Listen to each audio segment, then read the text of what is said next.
Okay, I got some things. So I ordered a new valve cover gasket. That came. I'm gonna do that, glue it on. I need to double check what Thunderhead says. I mentioned it, I think, the other night. Glue that, RTV that to the valve cover lid, I think, and then grease the other side.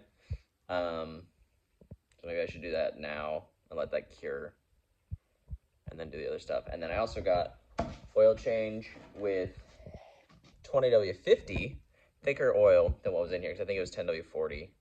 And the interrupts are saying that what could have been happening, which would make sense for the temperature issues and it being intermittent, would be for this not running good the other day, would be lifter sticking, because the lifters have hydraulics in them that make them hold tight.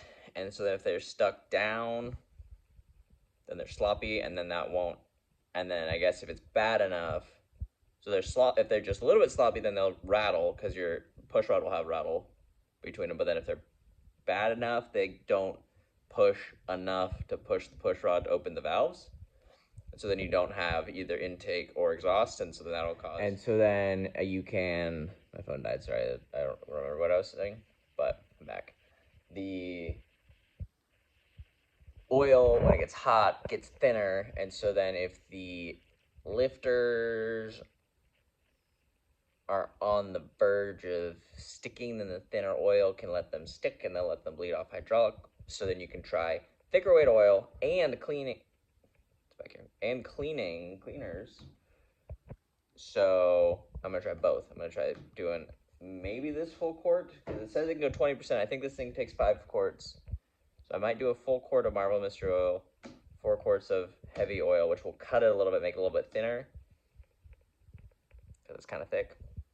And we'll see if that does it. And then I also have valve cover, which will be easy to pull off again if I need to. And I also got the exhaust, theoretically, the exhaust gasket for down there, where the exhaust comes out and goes down. And that has a big old leak, and that's making a ton of noise, and so that's making it hard to hear anything too. So get that fixed and that fixed. And I also want to look at wheels again, because I might have some wheels that I want to buy. I'm excited. Get some sweet all-terrains on here.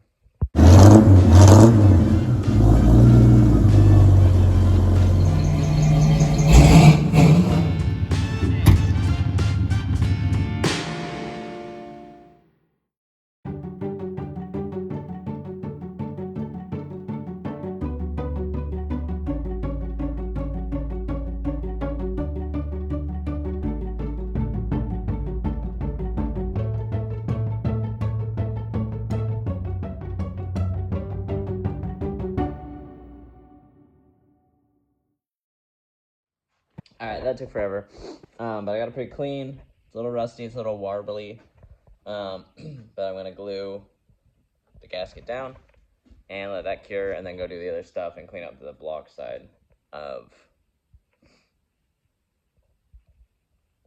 the valve cover, to the top of the head. And I also want to do that gasket for the exhaust, because that'll help hear what's going on too. This is annoying because I don't know if you can see, but there's a lip around the outside, and so I was picking in that lip, and cleaning is annoying because there's a lip and then little notches that your rag gets snagged on, and the whole thing's bent and stuff. People taking off over the years probably. So a little wonky donkey, but a little RTV in there and the cork, and it'll be.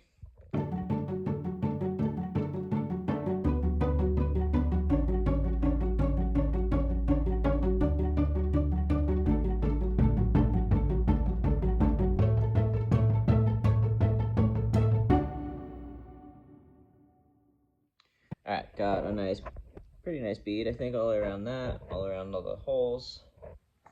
Crack this guy open and slap it on. Okay, got that on there. I'm not sure if this is the way I should have done it, or if I should have put it on, smeared it, and put it straight on, but I'll let that sit, and then it'll be stuck. And it's pretty much, since these little tabs fit in there, it's holding it in place, so I think it'll work okay.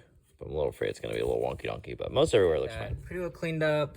It's a little hard to get on this side because the intake's in the way. It's very tight there, but got pretty cleaned up, pretty tight.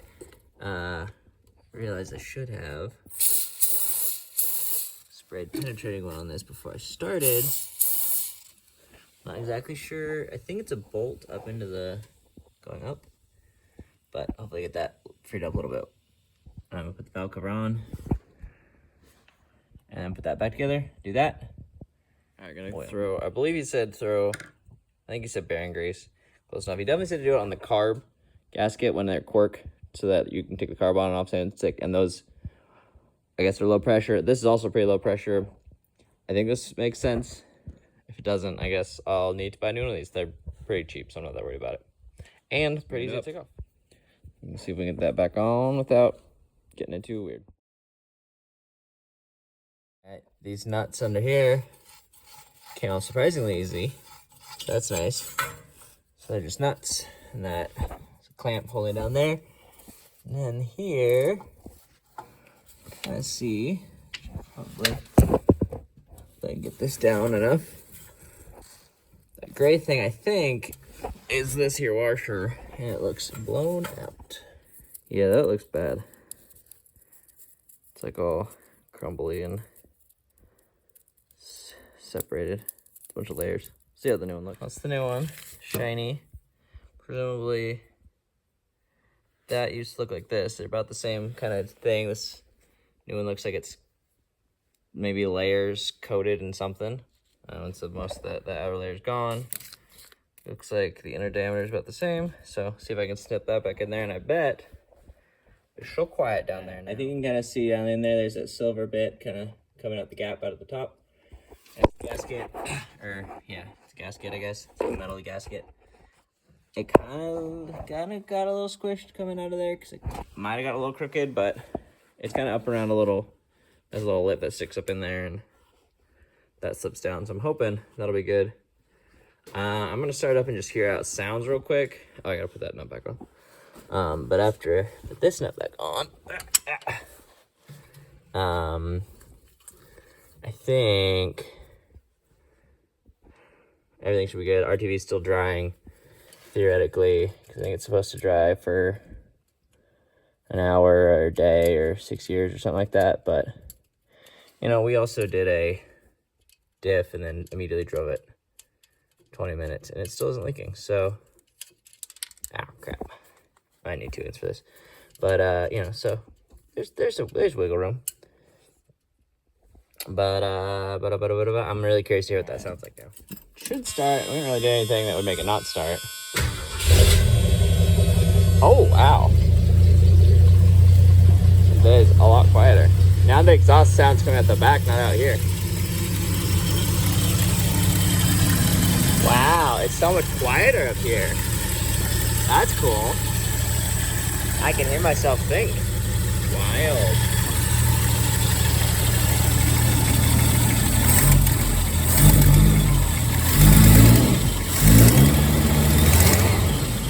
So much quieter.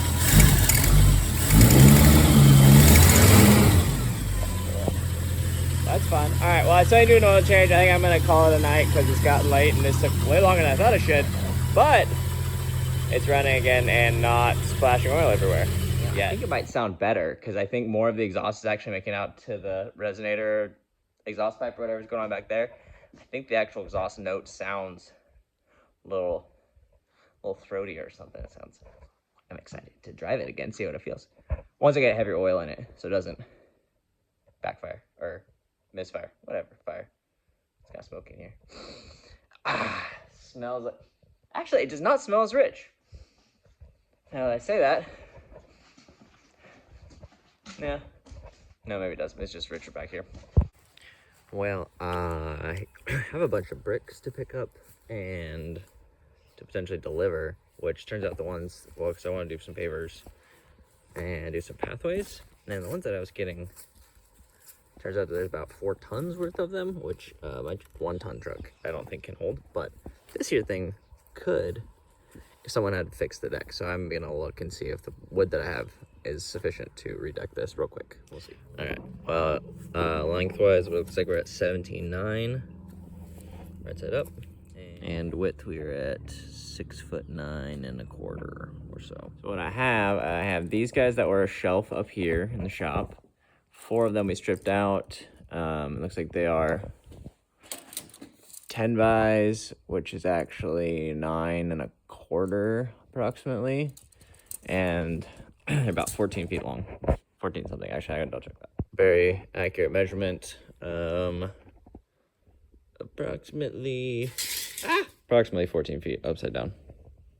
Which, if I do my math correctly, if it's 81 something inches wide for the decking, assume that I space those a little bit of a drainage gap, say 10-inch on center. I need like 8 of those. I only got 4 of those, and they're too short, so that's problematic. I don't know if I can like butt lap them, where they, because the supports aren't super wide, so I don't know if I would need to run a continuous board or if I can do joints. If I do joints, then I got a bunch of 4-foot 2x6, or I think they're 4-foot 2x6s up there. Should be pretty sweet. Use those, and I can save these big boys. I also have some stacks here leaning up, which might got a couple long 2x6s in that stack and some 2x4s. Maybe I can hodgepodge something together.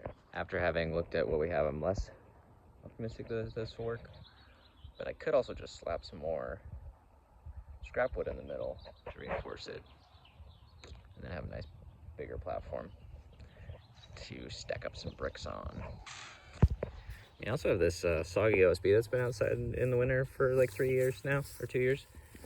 It's been drying out. I could just slap those on there, or hack or a 1/4 inch. Double those up on the middle there. That could work.